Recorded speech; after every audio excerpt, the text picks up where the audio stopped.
Hello folks, this is Mr. Dan coming to you from the Landscape Design Classroom, and today I'm going to talk to you about the basics of perennial plant production. The main idea here is, what do I need to know to get started as a perennial plant producer? So what is a perennial? Perennial is a plant which lives more than 2 years. So that's herbaceous perennials, which are soft, fleshy stems, and woody perennials, which are shrubs and trees. So when we say shrubs and trees, like kind of like the stuff you see outside, that comes back year after year after year. So on the picture on the bottom here, we have some herbaceous perennials, some black-eyed Susans, daisies, and monarda. And some bulbs. Bulbs can also be perennials, but are classified separately. Bulbs are a whole different type of industry within themselves. People will plant those and hopefully they come back year after year. So characteristics of herbaceous perennials: tops die during the winter. Roots and crown survive if the plant is hardy in the chosen planting area. And regrowth, foliage, and flowers starts when the soil warms during the next growing season.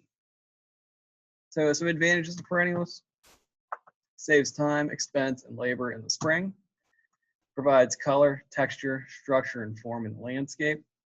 If you guys take a look at a picture here, you have these really hard surfaces, and what these perennials do is they really soften those edges up and offer some really nice color through it or within there. So if you just had like steps and that's it, maybe some dirt, it would look really tough and rigid, but adding perennials in there really adds a nice piece of beauty into that.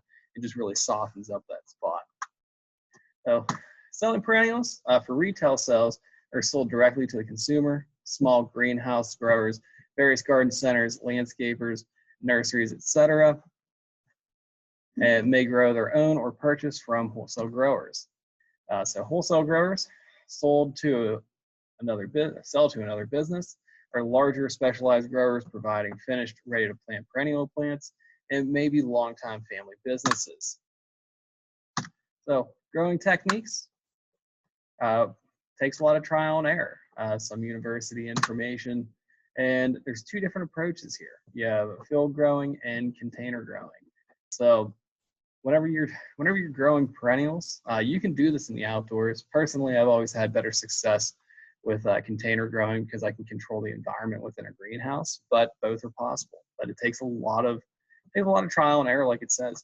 You need to make sure you take the time to really look into the plants you're trying to produce and the growing conditions in which they'll be best grown. So some background info: varieties must be reliably hardy in your market area, provide specific growing information with pot labels, and most sales are from mid-April to mid-June. So perennials can be planted anytime during the growing season as long as they can root before winter freeze up. So if those roots become frozen, typically those plants are gonna die if they haven't been fully grown in yet. And then research markets before seeds are planted. If you're living in Pennsylvania, you want to make sure you're planting some cool season stuff as compared to warm season, because if those warm season plants get frozen too early, then they're not going to be worth anything to you. So equipment needs, basic needs are land, quality water, growing medium, pots, and capital.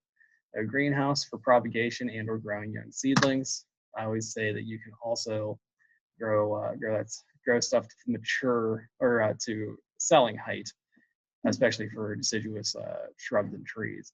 So the head house for potting, dividing, shipping, etc. Alternatives: cold frames, hoop houses, and minimally heated greenhouses. Larger operations: potting machines, seeders, soil mixers, tractors, and delivery vehicles. And then moving into propagation. This is the art and science of reproducing plants. The main methods of these include softwood cuttings, root divisions, seeds, and tissue culture. Well, let's move into softwood cuttings. So taken in the late spring through early fall from stock plants or leftover plants from the previous year. Cuttings from succulent new growth. So these are 3 to 4 inches long, containing several nodes, dipped in rooting hormone, stuck in moist sand or growing media, placed in a heated greenhouse with overhead mist and rooted within 2 to 4 weeks. So examples of plants propagated through soft cuttings: Achillea, carnation gold; Gyphophila, Bristol fairy; Sedum autumn joy; and I'll let you guys go through the last one, which was vinca. So root divisions: roots divided by the grower or purchased from wholesale growers. Stock parent plants grown outside for 1 to 3 years. And the procedure here is stock plants dug in the fall, soil and top growth removed, divided using a sharp knife with 1 to 2 sprouts, and covered with 1/2 to 1 inch of potting soil. So some examples of these are stilbe, daylily, Decentra, Hermocallis daylily, and I will let you read through the rest of those. So moving into propagation from seed, this is the most economical method. Requires fresh, high quality seed. Not possible for some perennials. Follows germination instructions for specific seeds and germination chambers or areas. So germination in plug trays. These are trays with multiple cells in it. So 200, 280, 273 cells. So good drainage for better root development.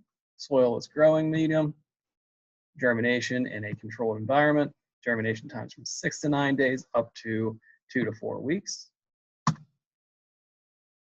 And growing conditions for germination continued.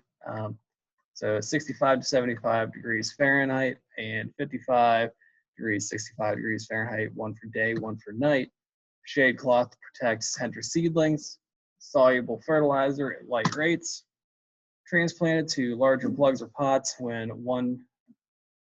are 1 to 1.5 inches in diameter. And some examples of these include columbine, achillea, delphinium, and lupinus. So soil mix for germination, you want a sterile soilless mix. So fine blend of peat, perlite, and vermiculite. The pH adjusted between 5 and 6, so you want that slightly acidic. May contain small amounts of fertilizer.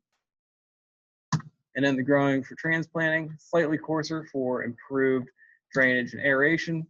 May contain composted pine bark, peat, perlite, slow release fertilizer, micronutrients, lime, and vermiculite. May include sterilized soil and sand. And just touching back on that, there's a lot of different stuff you can use here, but like I stress on anything else, just make sure you're reading these labels. And if you are using something with fertilizer elements in it, then really be careful of what you're using, because too much nitrogen could make the plant look a little bit weaker. Too little nitrogen can make the plant look weaker. Yeah, you want to make sure you're using perfect amounts. But that is the end of my presentation. If you have any questions, please call down to the landscape design classroom, and have a great day, folks.